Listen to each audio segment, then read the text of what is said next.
اللہم صلی علی سیدنا و مولانا محمد وعلی آل سیدنا و مولانا محمد وبارک وسلم صلاۃ و سلاما علیک یا سیدی یا رسول اللہ وعلی آلک و اصحابک یا حبیب اللہ قال رسول اللہ صلی اللہ علیہ وآلہ وسلم نجۃ المؤمن خیر من عملی۔ نبی کریم صلی اللہ علیہ وآلہ وسلم نے ارشاد فرمایا، مومن کی نیت اس کے عمل سے بہتر ہے۔ آئیے ہم سب نیت کرتے ہیں اللہ اور اس کے حبیب کی رضا کے لیے،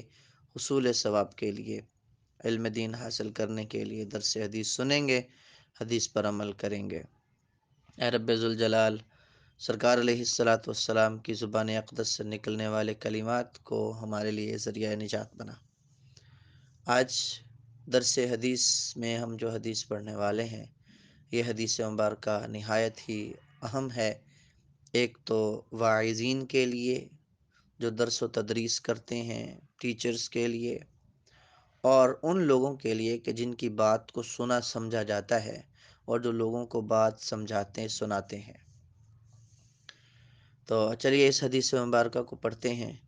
عن ابی وائل قال، حضرت ابو وائل رضی اللہ عنہ سے روایت ہے، وہ کہتے ہیں، کان عبد اللہ یذکر الناس فی کل خمیس، کہ حضرت عبداللہ یعنی ابن مسعود رضی اللہ عنہ، یہ وہ ابن مسعود رضی اللہ عنہ ہیں کہ جن کے حوالے سے نبی کریم صلی اللہ علیہ وآلہ وسلم نے ارشاد فرمایا کہ تم قرآن کا علم ان سے سیکھا کرو، قرآن ان سے سیکھا کرو۔ تو یہ ابن مسعود ہیں جو حضور علیہ الصلاۃ والسلام کے اتنے قرب میں رہے کہ ہر جگہ، سفر میں، حضر میں، حضور علیہ الصلاۃ والسلام حضرت ابن مسعود رضی اللہ عنہ کو اپنے ساتھ رکھتے، اور میرے محبوب علیہ الصلاۃ والسلام کے جوڑے اٹھانے کی سعادت بھی انہی کو ملتی تھی اور انہی کی ڈیوٹی ہوتی تھی۔ تو حضرت ابن مسعود رضی اللہ عنہ ہر جمعرات کو لوگوں میں وعظ و نصیحت کیا کرتے تھے، بیان کیا کرتے تھے، لوگوں کو دین سکھایا کرتے تھے۔ اب یہاں ٹھہریے اور اس جملے پر غور کیجئے کہ حضرت ابن مسعود حضور کے صحابی ہیں، اور صحابہ کہتے تھے کہ حضور علیہ الصلاۃ والسلام کے صحابہ میں سب سے زیادہ سنت پر عمل کرنے والا اور زیادہ متقی پرہیزگار جو شخصیت تھی وہ حضرت ابن مسعود تھے۔ حضور کے ظاہری وصال کے بعد اب ابن مسعود اتنے عرصے تک حضور علیہ الصلاۃ والسلام کی خدمت اقدس میں رہے اور یہ سنت کا ایک پیکر تھے۔ اب ان کا کیا عمل تھا؟ ان کا طرز عمل یہ تھا کہ یہ ہر جمعرات کو درس دیا کرتے تھے، بیان کیا کرتے تھے، لوگوں کو سکھایا کرتے تھے۔ تو صحابی کے عمل سے یہ بات ثابت ہوئی کہ اگر ہم نیکی کے کسی کام کے لیے یا وعظ و نصیحت کے لیے اگر کوئی ایک دن چن لیتے ہیں یا ایک دن فائنل کر لیتے ہیں اور اس دن ہم کوئی درس و تدریس کریں، وعظ و نصیحت کریں یا کوئی نیکی کا کام کریں ایک دن مخصوص کر کے، تو یہ ناجائز نہیں ہے بلکہ حضور کے صحابی کی سنت ہے۔ اور ہم اگر کوئی دن مخصوص کر کے ایصال ثواب کر لیں، جمع ہو کے ایک دوسرے کو وعظ و نصیحت سنا لیں، کوئی اچھا عالم آ کے کسی مخصوص دن میں لوگوں کو وعظ و نصیحت کر دے، تو یہ ساری کی ساری چیزیں حضرت ابن مسعود رضی اللہ عنہ کے اس عمل سے ثابت ہیں۔ حضرت ابن مسعود رضی اللہ عنہ ہر جمعرات کو فی کل خمیس، ہر جمعرات کو لوگوں کو درس دیا کرتے تھے۔ فقال له رجل، تو ان سے ایک آدمی نے کہا، یا ابا عبد الرحمن، اے ابو عبد الرحمن، یہ ان کی کنیت ہے، لوددت انک ذکرتنا کل یوم، وہ مرد کہنے لگا، وہ آدمی کہنے لگا، ظاہر سی بات ہے محبت کرتا تھا اور بہت زیادہ خشوع و خضوع کے ساتھ ان کی مجلس میں بیٹھ کے ان کے وعظ کو سنتا تھا۔ تو وہ کہنے لگا کہ اے ابن مسعود، آپ ہمیں روزانہ وعظ و نصیحت کیا کریں اور آپ ہمیں روزانہ ہی درس و تدریس کیا کریں تاکہ ہم جو ہے وہ آپ کے تمام تر تعلیمات جو آپ سکھاتے ہیں ان سے مستفید ہو سکے۔ تو حضرت ابن مسعود رضی اللہ عنہ نے جو جواب عطا فرمایا، وہ جواب ہم سب کے لیے ایک مشعل راہ ہے۔ فرمایا اما انہ یمنعنی من ذالک، فرمایا کہ مجھے اس بات سے کوئی بھی چیز مانے نہیں ہے کہ میں آپ کو روزانہ واز کروں۔ فرمایا کہ مجھے کوئی اس میں مشکل پریشانی کی بات نہیں ہے کہ میں آپ کو روزانہ واز سناؤں، مجھے ٹینشن نہیں ہے، میرے پاس مواد بھی ہے، اللہ کا دیا ہوا علم بھی ہے، میں روزانہ آپ کو درس و تدریس کر سکتا ہوں، واز و نصیحت کر سکتا ہوں، لیکن انی اکرہ ان املکم وانی اتخولکم بالموعظہ، لیکن کہا کہ میں یہ بات ناپسند کرتا ہوں کہ تم لوگ جو ہے وہ تنگ نظر نہ ہو جاؤ، کہیں متنفر نہ ہو جاؤ، اور واعظ و نصیحت سننے سے تمہارا دل اچاٹ ہی نہ ہو جائے اور تم ایسا ہو کہ پھر کبھی واعظ و نصیحت سنو ہی نہ۔ تو فرمایا کہ اسی لیے میں واعظ و نصیحت تم کو صرف ایک دن ہی کرتا ہوں، بقیہ دن میں تمہیں واعظ و نصیحت اس لیے نہیں کرتا کہ کہیں تم تنگ نظر نہ ہو جاؤ۔ بات سمجھانے والے کو، واعظ و نصیحت کرنے والے کو بھی اس بات کا خیال رکھنا چاہیے کہ بات کو اتنا طول نہ دیا جائے کہ لوگ سننے والے جو ہیں وہ متنفر ہو جائیں۔ اسی روایت کی وجہ سے درس حدیث جو کہ شیوخ الحدیث 1.5 2 گھنٹے کا دیتے ہیں طلباء کرام کو،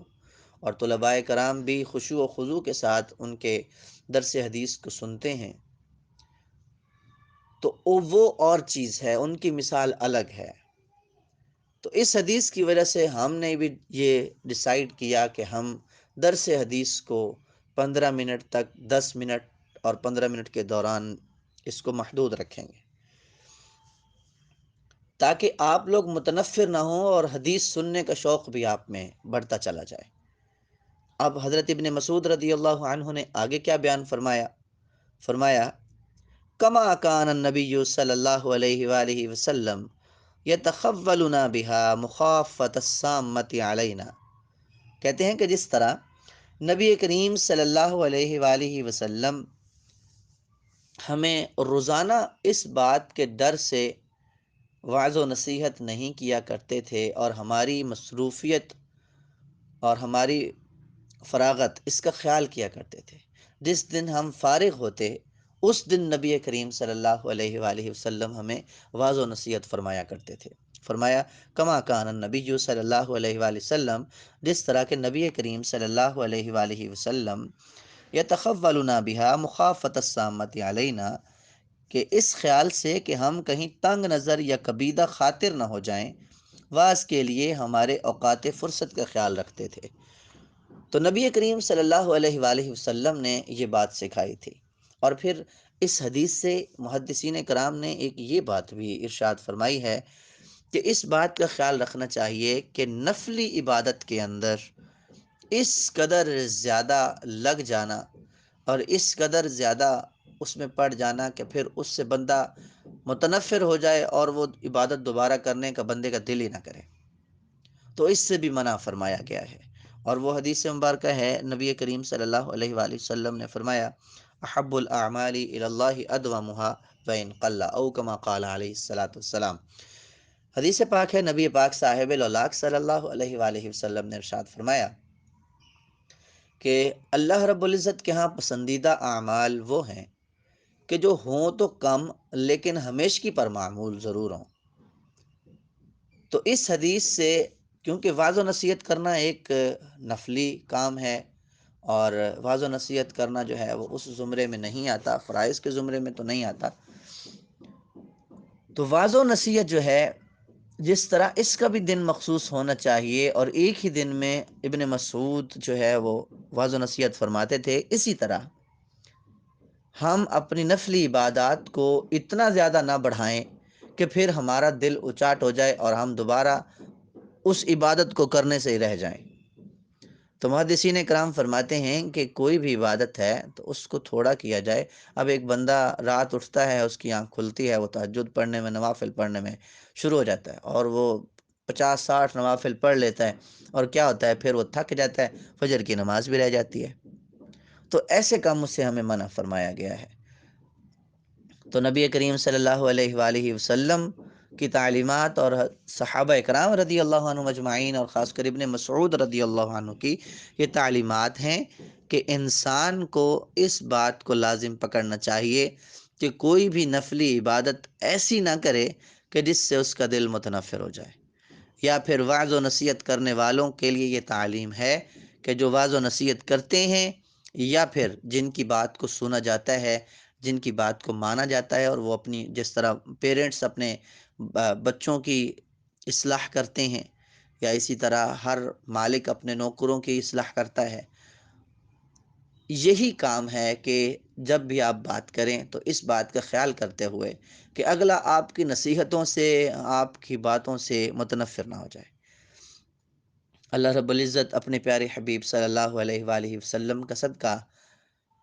نبی کریم صلی اللہ علیہ وآلہ وسلم کی حدیث کا نور ہمارے قلوب و اذہان میں عطا فرمائے، اور ہمارے دل حدیث کی روشنی سے منور ہو جائیں۔ آمین بجاہ النبی الامین۔